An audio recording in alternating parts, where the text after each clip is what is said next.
Hi friends, இப்போ நம்ம spirulina அட்டாமின் spirulina powder வச்சு மதுரை ஸ்பெஷல் ஜிகர்தண்டா பண்ண போகிறேன். நான் ஃபஸ்ட்டு என்ன பார்த்தீங்கன்னா,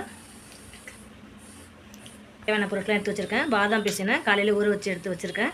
அதுக்கப்புறம் சப்ஜா சீட்ஸ் அதையும் ஊற வச்சு எடுத்து வச்சுருக்கேன்.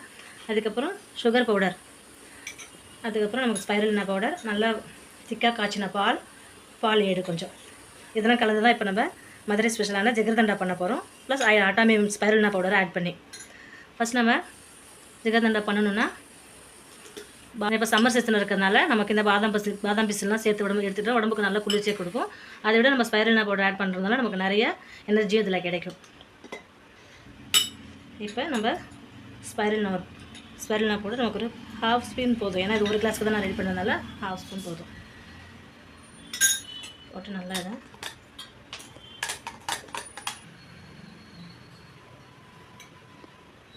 இதை காய்ச்சி வச்சுருக்கிற பாலை இதில் நம்ம போட போகிறோம்.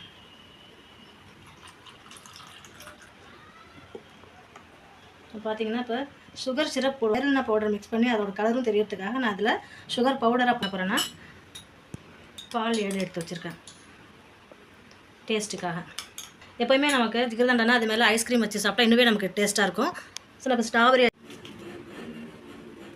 இப்போ எக்ஸ்ட்ரா டேஸ்ட்டுக்காக நம்ம ஐஸ்கிரீம் ஆட் பண்ணி வச்சுக்கலாம்.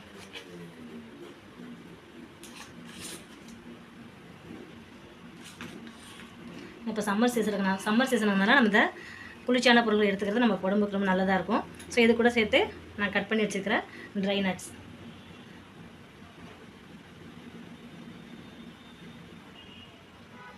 சுவையான ஹெல்த்தியான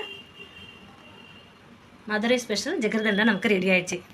வாங்க ஃப்ரெண்ட்ஸ், எல்லோரும் சாப்பிட்லாம்.